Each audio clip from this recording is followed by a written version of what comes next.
Di balik hamparan kebun sawit yang tenang di Sungai Besar Selangor, pagi itu seharusnya berjalan seperti hari-hari biasa. Matahari baru saja naik perlahan. Udara masih terasa lembab dan embun pagi masih menempel di ujung rumput liar yang tumbuh tinggi di sepanjang jalan kecil menuju area perkebunan. Seorang pekerja lokal datang ke tempat itu dengan rutinitas yang sama seperti biasanya.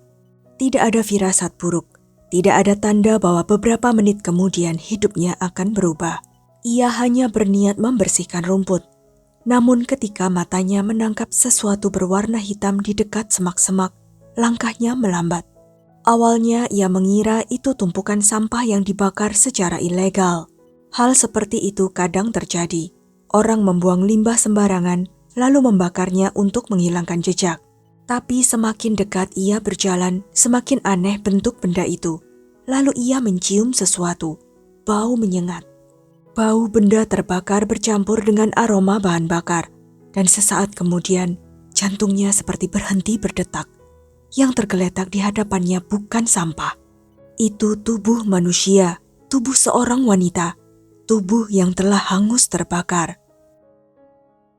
Pada tanggal 23 Mei 2023, polisi Malaysia menerima laporan mengerikan dari kampung Sungai Limau, Sungai Besar, Selangor. Ketika petugas tiba di lokasi, bahkan mereka yang terbiasa menghadapi berbagai kasus kriminal pun dibuat terdiam. Pemandangan di depan mereka terlalu mengerikan untuk diabaikan begitu saja. Tubuh korban mengalami luka bakar hampir di seluruh bagian tubuhnya. Pakaiannya nyaris hancur sepenuhnya. Namun itu bukan hal yang paling mengejutkan. Bagian perut korban tampak robek terbuka. Luka-luka lain juga terlihat di tubuhnya. Di kedua tangan korban ditemukan luka pertahanan. Luka yang biasanya muncul ketika seseorang berusaha mati-matian melawan penyerangnya. Artinya korban tidak menyerah begitu saja. Dia berjuang. Dia mencoba bertahan hidup. Petugas kemudian memperhatikan sesuatu yang aneh. Rumput di sekitar tubuh korban ikut terbakar. Dari pola api yang tertinggal, muncul dugaan bahwa tubuh itu dibakar tepat di lokasi. Namun ada satu hal lain yang terasa janggal. Bekas pembakarannya tidak terlihat seperti satu kali proses. Pola tersebut mengarah pada kemungkinan bahwa tubuh korban dibakar lebih dari sekali. Pertanyaan mulai muncul. Mengapa seseorang membakar tubuh korban 2 kali? Apa yang sebenarnya berusaha disembunyikan pelaku? Tim forensik mulai menyisir area sekitar. Mereka menemukan bekas ban kendaraan menuju ke lokasi. Mereka juga menemukan pecahan plastik terbakar dan sisa logam kecil, serta aroma bensin yang masih sangat kuat. Tapi di antara semua barang yang ditemukan, ada satu benda yang langsung menarik perhatian penyidik. Selembar kertas. Kertas itu sedikit rusak, namun gambarnya masih terlihat jelas. Ketika diperiksa lebih dekat, petugas menyadari sesuatu. Itu adalah hasil foto USG kehamilan. Dan sejak saat itu, kasus ini berubah menjadi sesuatu yang jauh lebih menyakitkan. Tubuh korban dibawa ke rumah sakit untuk proses otopsi. Hasil pemeriksaan mengungkap kenyataan yang membuat suasana semakin sunyi. Korban mengalami beberapa luka akibat benda tumpul. Ada beberapa luka tusukan, lehernya disayat, perutnya dirobek. Dan seperti yang dicurigai dari foto USG yang ditemukan, korban sedang hamil, sekitar 18 minggu, atau kurang lebih 4 bulan. Artinya bukan hanya satu nyawa yang direnggut malam itu. Tetapi polisi masih menghadapi satu masalah besar. Mereka belum tahu siapa korban sebenarnya. Tubuhnya mengalami kerusakan parah akibat pembakaran. Tidak ada identitas ditemukan di lokasi. Satu-satunya petunjuk hanya foto USG itu. Penyidik kemudian mulai mendatangi klinik-klinik kesehatan di sekitar wilayah tersebut. Mereka menunjukkan salinan gambar USG kepada beberapa petugas medis. Dan akhirnya, salah satu klinik swasta mengenalinya. Mereka baru saja memeriksa seorang wanita hamil sekitar 18 minggu. Korban sempat meminta salinan foto USG bayinya, dan gambar yang tersimpan dalam sistem klinik sama persis dengan yang ditemukan di lokasi kejadian. Akhirnya identitas korban terungkap. Namanya Nur Anisa Abdul Wahab. Usianya baru 21 tahun. Kabar itu segera disampaikan kepada keluarganya, dan keluarga mengatakan sesuatu yang langsung menarik perhatian polisi. Mereka sudah kehilangan kontak dengan Nur Anisa sejak sehari sebelumnya. Tidak butuh waktu lama sampai berita itu menyebar. Teman-temannya terkejut, tetangga-tetangganya tidak percaya.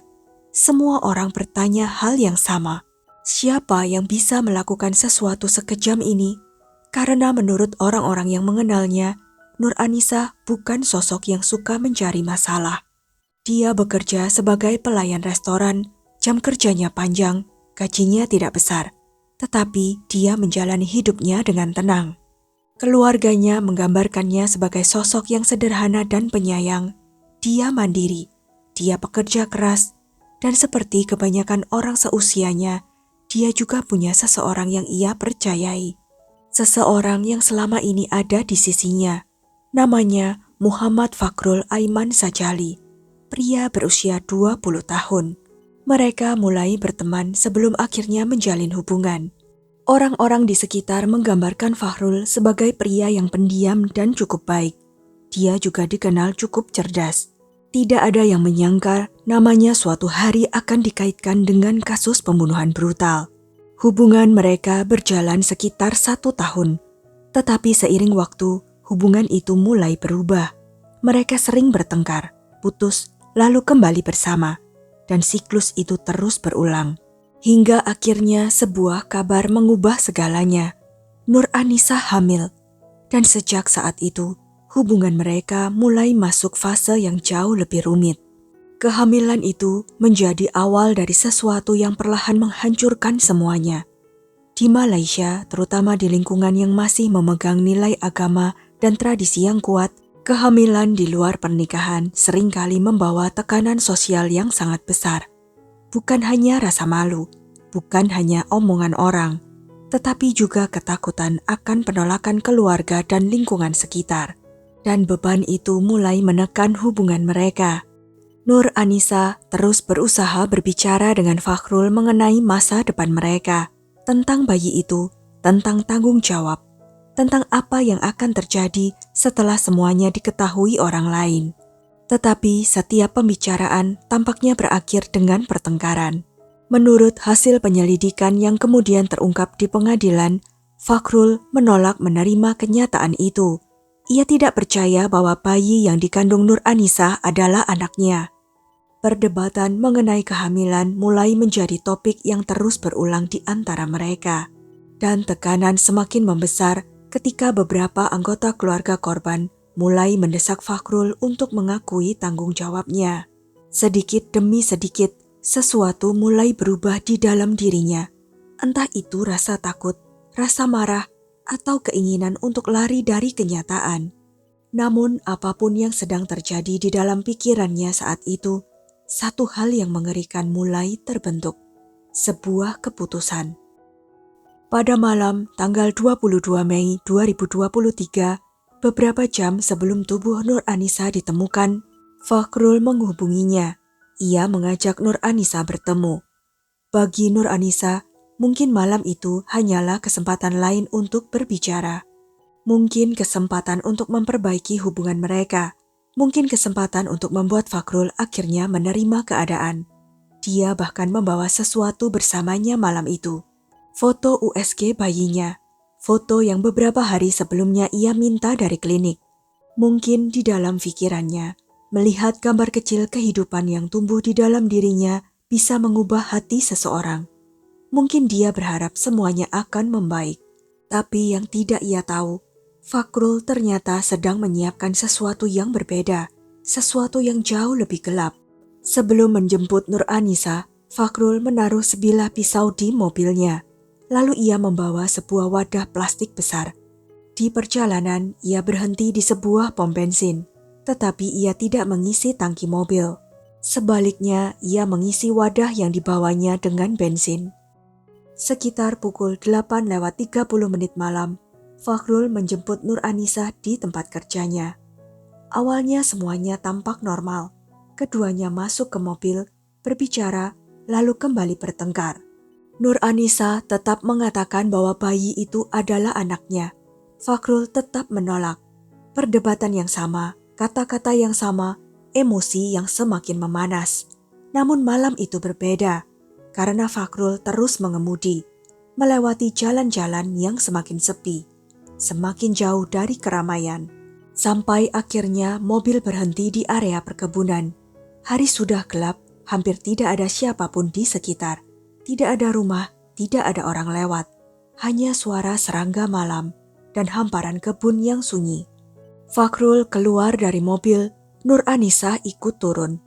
Lalu dalam hitungan detik, semuanya berubah. Tanpa peringatan, Fakhrul menyerangnya.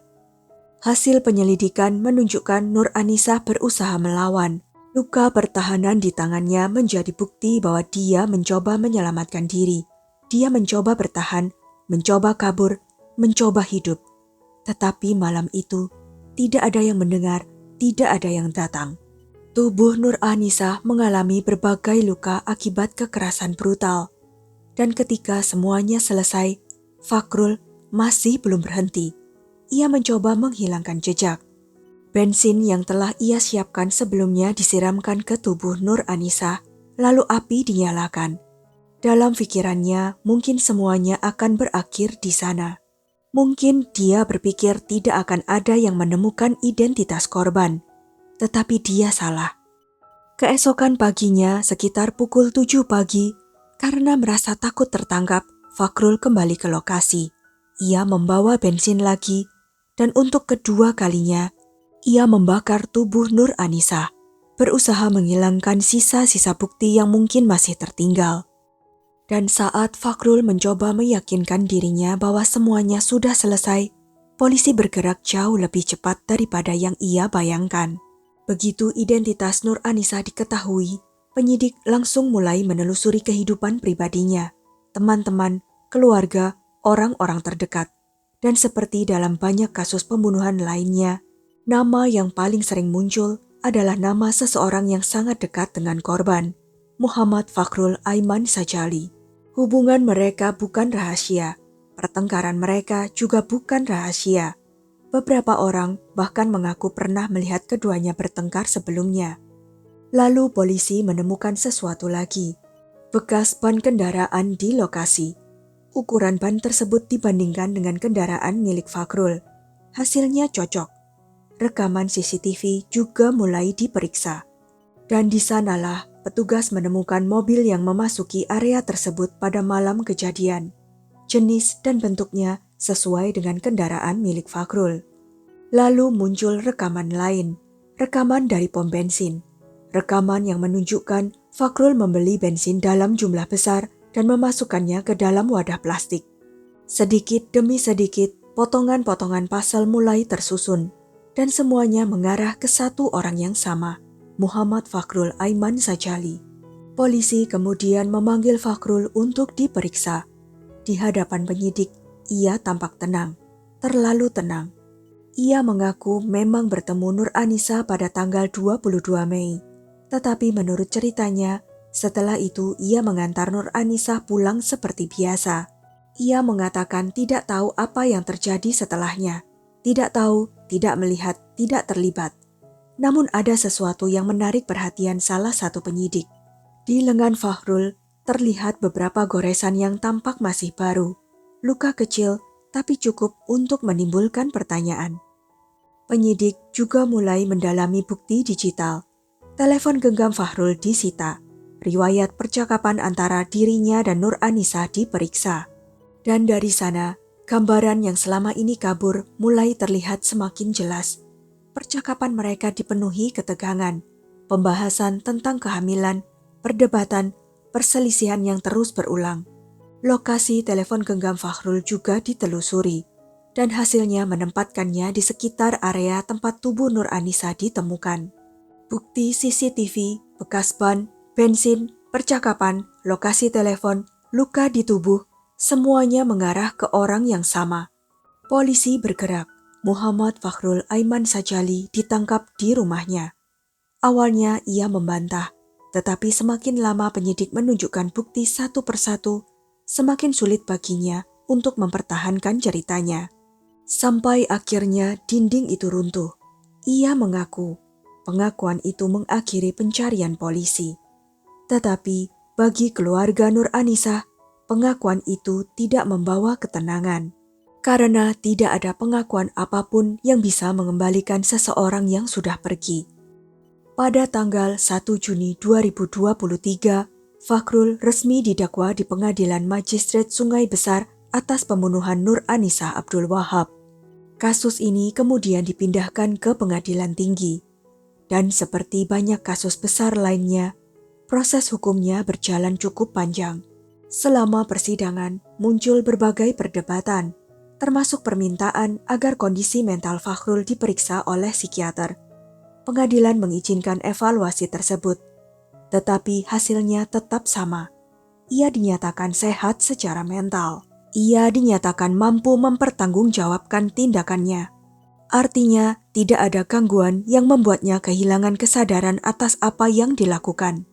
Dan seiring berjalannya waktu, Fakhrul mengambil keputusan yang mengejutkan. Ia memilih mengubah pengakuannya menjadi bersalah. Di hadapan pengadilan, detail kasus mulai dipaparkan satu persatu.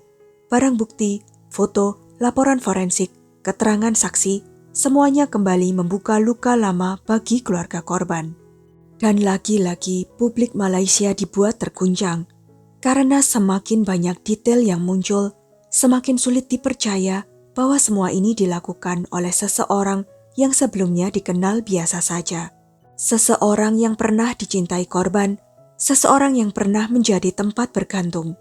Pengacara pembela Fakhrul mencoba meminta hukuman yang lebih ringan. Mereka berargumen bahwa Fakhrul mengalami tekanan luar biasa. Mereka juga menyebut hasil tes DNA yang menyatakan bahwa bayi yang dikandung Nur Anisah bukan anak biologis Fakhrul. Hal ini kemudian menjadi pembahasan besar di media sosial. Sebagian besar orang mulai berdebat, sebagian lagi mencoba mencari alasan. Tetapi bagi banyak orang, ada satu hal yang tidak berubah. Apapun hasil tes tersebut, apapun situasinya, tidak ada yang bisa membenarkan tindakan yang terjadi malam itu. Karena rasa marah bukan alasan untuk menghabisi nyawa seseorang. Tekanan bukan alasan untuk melakukan kekerasan brutal, dan kekecewaan bukan alasan untuk menghilangkan dua kehidupan sekaligus. Pada tanggal 15 Oktober 2025, Pengadilan Tinggi Malaysia menjatuhkan hukuman mati kepada Muhammad Fakhrul Aiman Sajali. Hakim menyatakan bahwa tindakan tersebut dilakukan dengan kekejaman luar biasa. Ada unsur perencanaan, ada upaya menghilangkan jejak, dan ada perlakuan yang sangat tidak manusiawi terhadap korban. Saat putusan dibacakan, Fakhrul menutup matanya. Tangannya terlihat bergetar. Di sisi lain ruangan, keluarga Nur Anisah menangis sambil memegang foto putri mereka. Tetapi proses hukum belum berakhir. Tim kuasa hukum Fakhrul mengajukan banding. Dan beberapa bulan kemudian, Pengadilan Banding Malaysia mengubah hukuman mati itu menjadi hukuman penjara 40 tahun ditambah 12 kali cambuk. Keputusan itu memicu reaksi beragam. Sebagian orang setuju, sebagian lainnya marah. Banyak yang merasa hukuman tersebut tidak sebanding dengan apa yang telah terjadi. Dan sampai hari ini, kasus Nur Anisah Abdul Wahab masih menjadi salah satu kasus yang paling diingat masyarakat Malaysia. Sekian kisah kali ini. Jangan lupa untuk klik like, share, subscribe, dan komen ya pendapat kalian. Sampai jumpa lagi di video-video selanjutnya.